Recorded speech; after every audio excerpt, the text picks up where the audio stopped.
नमस्कार। आज हम बात करेंगे रिप्रेजेंटेशन ऑफ स्टैटिस्टिकल डेटा के बारे में, यानी जो सांख्यिकी आंकड़े होते हैं उनका निरूपण किस प्रकार से किया जाए।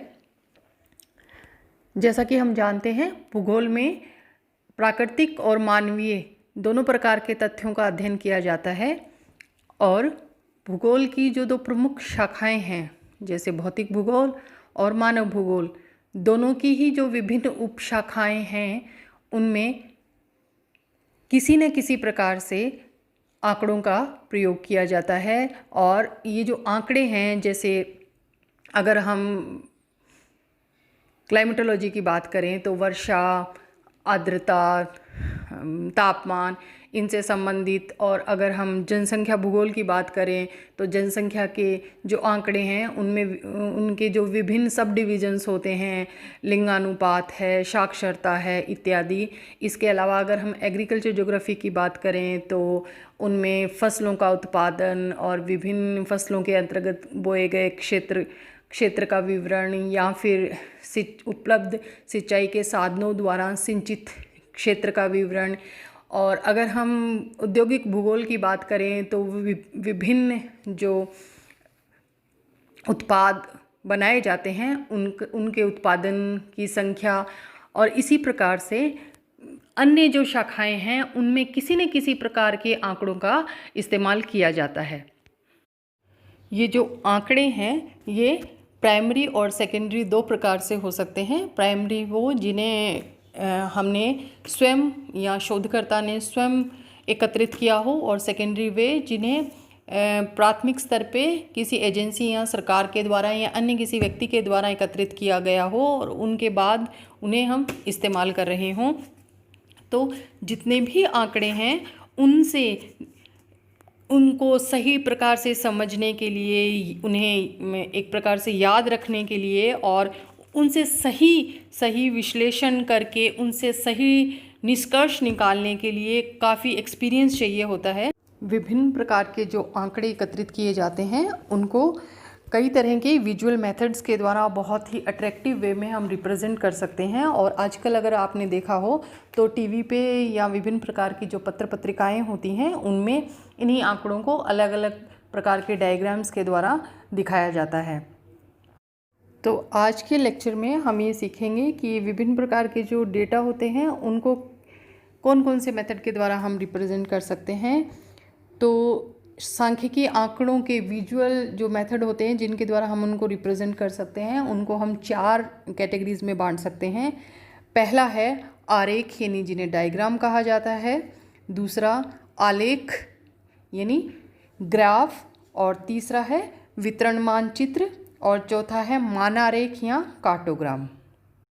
और एक भूगोल के विद्यार्थी को इन चारों विधियों का ज्ञान होना आवश्यक है। तो इसी क्रम में आगे बढ़ने से पहले हम आरेख यानी डायग्राम और आलेख यानी ग्राफ में क्या अंतर होता है, क्या डिफरेंस होता है वो जान लें। आरेख यानी डायग्राम जो है उसको हम स्तंभ यानी कॉलम्स, किरणें यानी रेज या सेक्टर्स की सहायता से बनाते हैं, और जो आलेख होता है उनको हम कोऑर्डिनेट्स की सहायता से बनाते हैं, यानी जो निर्देशांक होते हैं एक्स एक्सिस और वाई एक्सिस, उनके हिसाब से उसका निर्माण किया जाता है।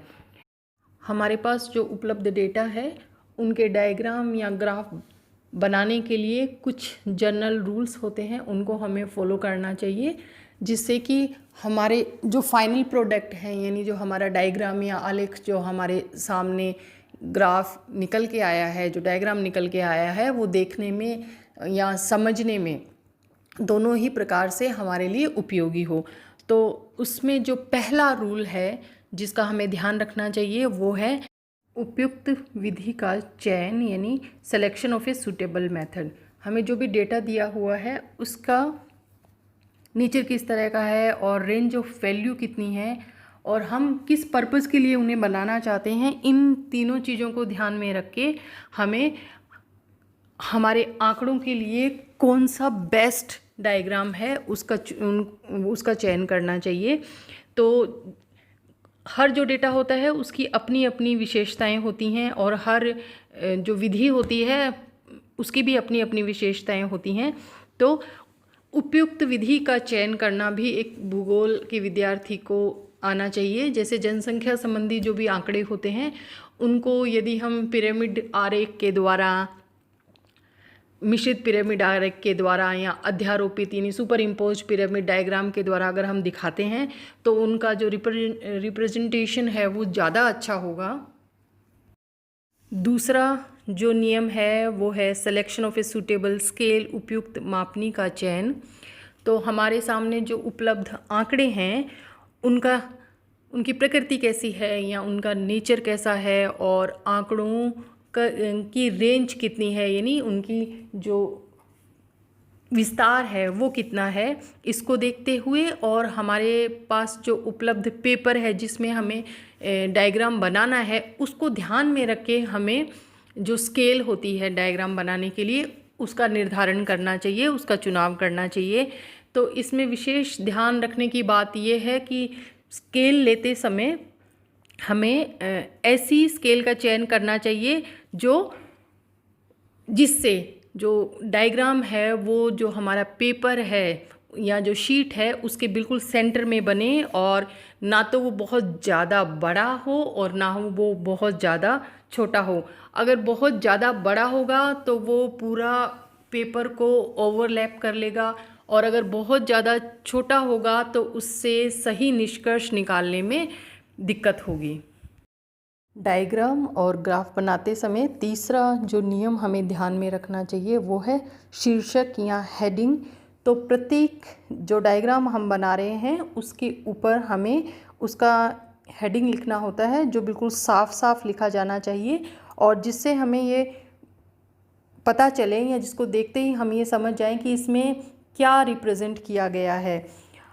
जो बिल्कुल शॉर्ट एंड स्वीट होना चाहिए और इसके साथ ही उसमें 3 जो मुख्य बातें हैं उनका हमें पता चलना चाहिए, उनका हमें बोध होना चाहिए।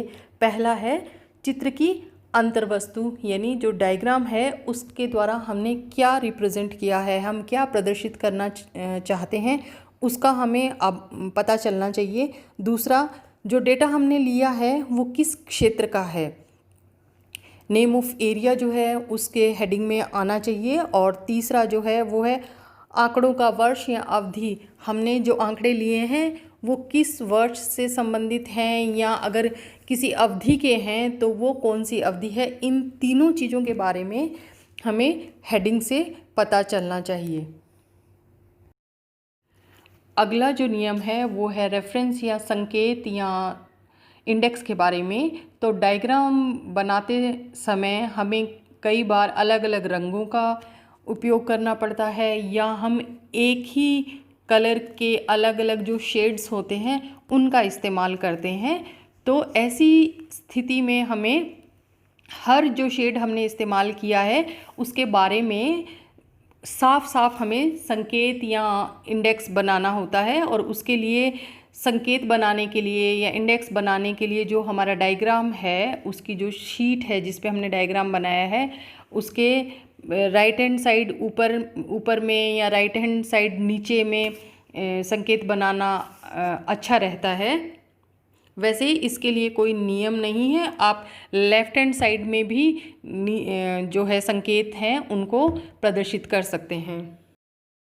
और अगला जो नियम है वो है शुद्ध एवं आकर्षक चित्रों की रचना करना, constructing correct and attractive figures.